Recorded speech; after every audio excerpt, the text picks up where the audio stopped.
امیر بنا نے اپنے گھر کو بیچا اور گھر بیچنے کے بعد اپنی بچی کی شادی کی.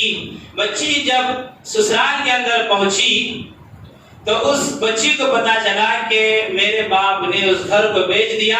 یہاں پر بچی رخصت ہوئی, اس نے اس گھر کی چابی دی, اپنے مکان کی چابی دی, اور جس مالک کو بیچا تھا وہ چابی کا گچھا اس مالک کے حوالے کیا.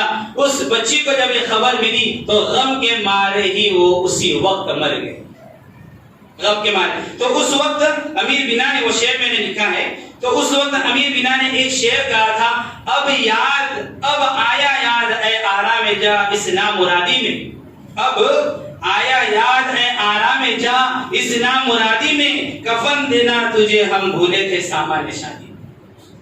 سب کچھ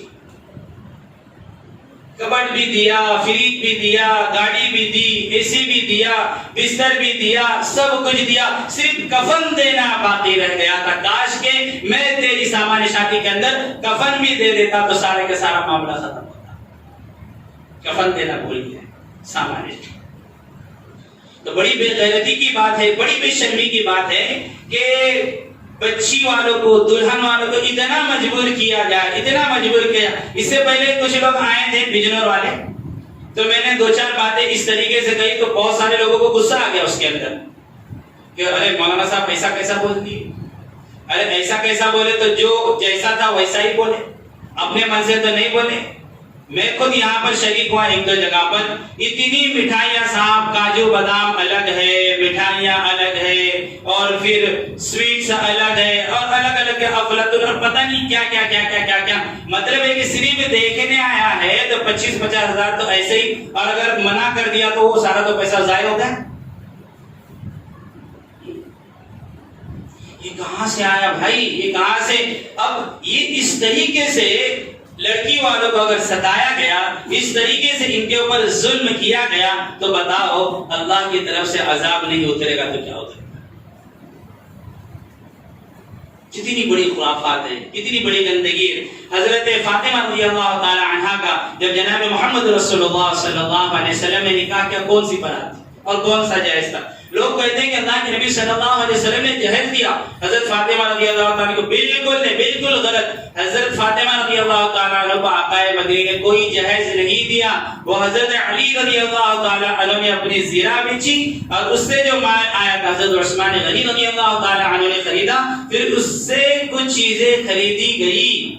اللہ کے نبی صلی اللہ علیہ وسلم نے فرمایا علی تمہارے پاس کیا ہے؟ تو فرمایا آقا مدنی میرے پاس تو کچھ نہیں, کیونکہ حضرت علی رضی اللہ تعالیٰ عنہ خود آقا مدنی صلی اللہ علیہ وسلم کی پرورش میں تھے. مدینے کے اندر آپ غریب تھے, آپ مسکین تھے, آپ کے پاس کوئی ذاتی خاص ملکیت نہیں تھی, لیکن حضرت علی رضی اللہ تعالیٰ عنہ کے اخلاق بہت اونچے تھے. جب آپ نے نکاح کا پیغام بھیجا تو آپ صلی اللہ علیہ وسلم نے مسکرایا اور حضرت فاطمہ رضی اللہ تعالیٰ کے پاس گئے اور کہہ رہے کہ فاطمہ علی نکاح کا پیغام لے کر آیا ہے, تیرا باپ تو انکار نہیں کر سکتا, خوش ہے, تو کیا کہتی ہے بتا. حضرت فاطمہ رضی اللہ تعالیٰ عنہا نے فرمایا جب میرے باپ کو پسند ہے تو مجھے بھی پسند. تو بچی سے بھی پوچھے, ایسا نہیں کہ زبردستی اس کے اوپر تھوپنا ہے, اس کا بھی حق ہے, زندگی اسے گزارنی ہے. اگر وہ منع کر دے تو آپ پیار سے سامنے والے کو منع کر دیں. اور ایسے جو بھیک مانگو ہے نا, بھوکڑ جو بھکاری ہے نا, ہمت کرو, ہمت کرو, منع کرو ایسے بھکاریوں کو. ابھی یہ مطالبہ کر رہے ہیں, جانے کے بعد بھی ان کی ہوس, ان کی خواہش ختم نہیں ہوگی, پھر تمہاری بچی کو ستائیں گے. ایسے کئی واقعے ہو چکے. 25,000 کے قریب یا 50,000 کے قریب بچیاں خودکشی کر چکے صرف جہیز کی لعنت کی وجہ سے کہ سسرال والے ساس اور سسور اور اس کا شوہر یہ نالائق کے بدماش یہ ہجڑا اس سے پیسے کا مطالبہ کرتا ہے. 1 بار دیے, 2 بار دیے, تیسری چوتھی بار نہیں دیے تو پھر لڑکی کو مارا گیا, پیٹا گیا, اس ظالم نے تو جلا دیا. تو حضرت فاطمہ رضی اللہ تعالی عنہا کو اللہ کے نبی صلی اللہ علیہ وسلم نے کوئی جہیز نہیں دیا.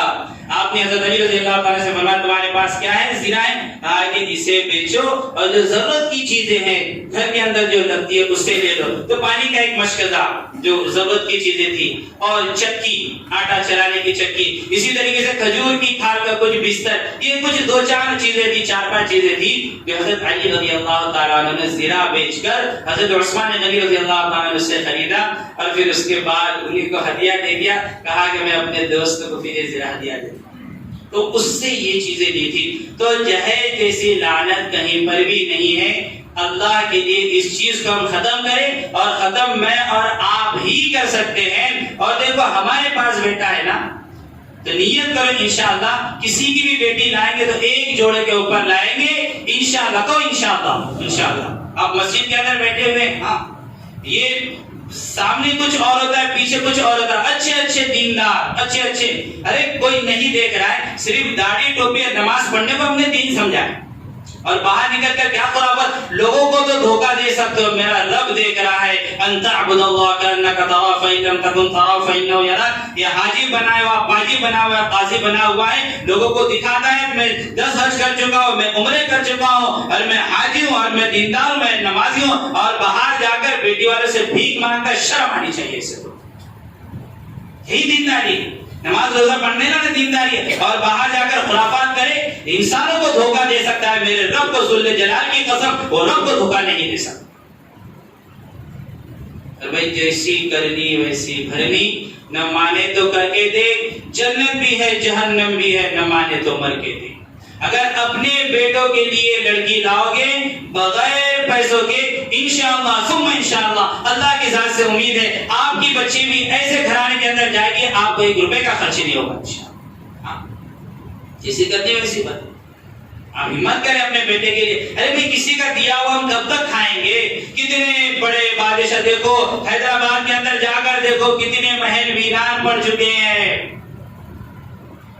کتنے بنگلوں کے اندر دھول مٹیاں جم چکی ہے، کیا ساتھ میں لے کر گئے؟ بڑے بڑے بادشاہ جب کچھ نہیں لے کر گئے تو دوسرے کی گاڑیوں پر تم کیوں رات ٹپکاتے ہو؟ دوسرے کے مال پر، ارے اللہ کے غیب پر نظر رکھو، کسی کے جیب پر نظر مت رکھو۔ اللہ جب عطا کرے گا، اللہ دے گا تو بغیر حساب و کتاب کے دے گا۔ اگر انسانوں سے مانگو گے تو بھکاری بن کر رہ جاؤ گے، ہمیشہ ان سے مانگتے ہی رہو گے۔ ایسا بنو، ایسا دینے والے بنو۔ آپ کو بتاؤ جو مسلم ممالک ہے، انڈونیشیا وغیرہ ہو گیا، ملیشیا ہو گیا، وہاں پر کیا معاملہ ہوتا ہے؟ ہم لوگ تو دین سے، اسلام سے بہت دور ہے۔ وہاں پر کیا معاملہ ہوتا ہے؟ وہاں پر جب دلہے والے دلہن کے وہاں پر جاتے ہیں، اور جب بات وغیرہ طے ہو جاتی ہے تو دلہے والے دلہن کے ماں باپ سے کہتے ہیں، اور جو میٹنگ ہوتی ہے، جو محفل جمتی ہے، اس کے اندر تاریخ طے ہو جاتی ہے۔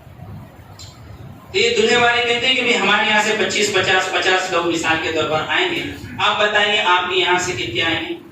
تو کہتے ہیں کہ مثال کے طور پر دلہن والے کہتے ہیں کہ ہمارے یہاں سے 100 لوگ ہیں۔ اب یہ دیکھو، میں اس بات کو آگے پھر بتا رہا ہوں۔ اب ہمارے یہاں پر کیا ہے، دلہے والا ہم بہت وی آئی پی لوگ ہیں، تو تھوڑا سا اچھا بندوبست کچھ نہیں، تھوڑا سا ایسا چکن کباب تندوری تھوڑا سا، اور میٹھے کے اندر تھوڑا سا حلوہ گاجر کا اور کچھ رہے گا، تو بھکاری بھوکڑ براتی تیرے، مہمان تیرے، دلہن والا کیوں کھلائے گا؟ اگر دلہے والا آپ کو دعوت دے رہا ہے نا، تو دوستی یاری ہے، قریبی رشتہ داری، چلے جاؤ، بگی گلی سے نکلو، کھانا مت کھاؤ، کھانا جائز نہیں ہے۔ حضرت تھانوی رحمت اللہ علیہ نے اسے حرام لکھا ہے، حرام۔ اگر دل کی بشاشت نہیں ہے، کوئی آدمی آپ کو پیسہ دینا نہیں چاہتا، آپ کو کھلانا نہیں چاہتا، آپ زبردستی اس کے اوپر تھوپ رہے ہو اور کھلانے کی، وہ تو مجبور ہے بیچارہ، بیٹی جو دینا ہے اسے۔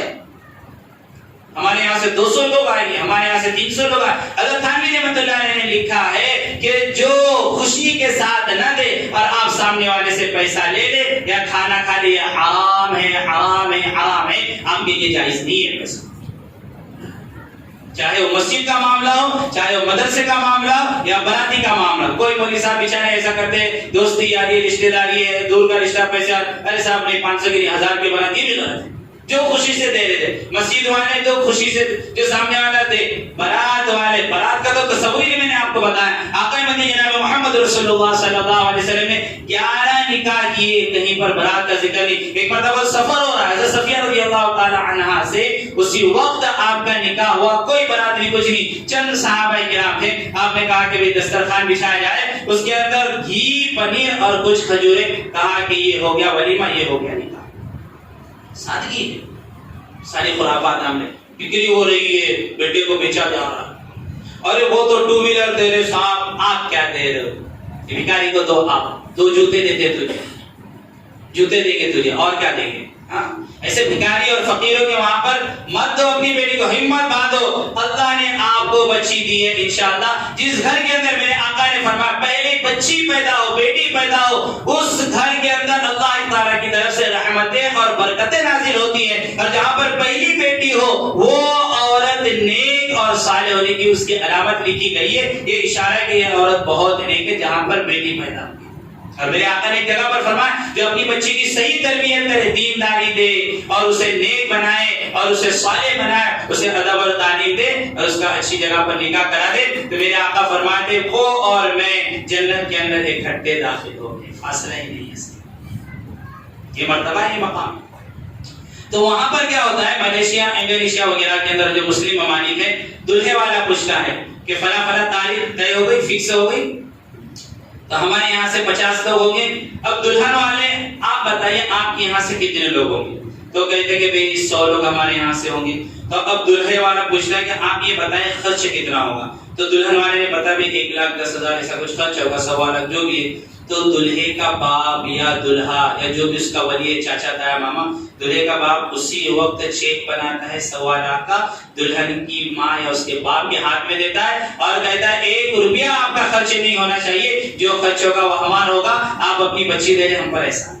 اللہ, یہ معاملہ ہے, یہ ہونا چاہیے. کہاں پر جا رہے بھائی ہم لوگ؟ ایسی ہی خرافات, ایسی ہی گندگی اگر رہی تو پھر کورونا نہیں ہوگا تو کیا ہوگا, پھر لاک ڈاؤن نہیں ہوگا تو کیا ہوگا, پھر ہم کہتے ہیں کہ اللہ ہم مظلوم ہیں, ہم پر ظلم ہو رہا ہے, ہم پر زیادتی ہو رہی ہے, ہمارا کاروبار نہیں چل رہا. ارے دوسروں کی بد دعا لے کر تم کامیاب ہو سکتے ہو؟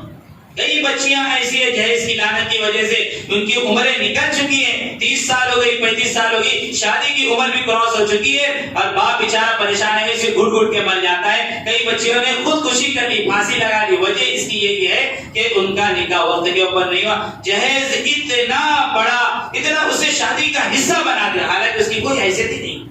اور میرے آقا نے فرمایا سنو, جیسی زندگی گزارو گے ویسی موت آئے گی, جیسی موت آئے گی قیامت کے دن ویسے اٹھائے جاؤ گے. یہ سارا غیروں کا طریقہ ہے, ہندوانہ رسم ہے. اگر اس کے اوپر زندگی گزارو گے تو پھر کیا سمجھتے ہو شیخ عبد القادر جیلانی والی موت آئے گی, سجدے کے اندر مرو گے تو کی خیالست و محالست و جنو, یہ بے وقوفی ہے, نادانی, ایسا نہیں ہو سکتا. انشاءاللہ اس وقت عہد کریں ہم لوگ. مولانا ولی رحمت اللہ علیہ نے اس وقت بہار کے اندر ایک عہد نامہ لکھا تھا اور کہا تھا کہ جہیز کی لعنت بہت بڑھ چکی ہے آج سے کئی سال پہلے, اور انہوں نے ایک فارم بنایا اور کہا کہ سارے لوگوں سے دستخط لی جائے کہ کوئی بھی اپنے بیٹے کے وقت جہیز کا مطالبہ نہیں کرے گا. کئی لوگوں نے اس کے اوپر دستخط کی. تو یہاں پر نوجوان کا طبقہ بیٹھا ہوا, جو ہو سکا ہو گیا, توبہ معافی استغفار کرے. لیکن یہاں پر جو نوجوان بیٹھے ہوئے, ان کے ماں باپ بیٹھے ہوئے, وہ انشاءاللہ عہد کریں کہ ہم جہیز کا مطالبہ بولے بھائی نہیں کریں گے انشاءاللہ. پھر دیکھیں اللہ کی طرف سے کیسے نصرت و مدد ہوتی ہے. اللہ رب العالمین ہم تمام کی باتوں پر صحیح طریقے سے عمل کرنے کی توفیق نصیب فرمائے. مہر ولیمے کے تعلق سے بات باقی انشاءاللہ آئندہ ہوگی. آمین. واخر دعوانا الحمدللہ رب العالمین.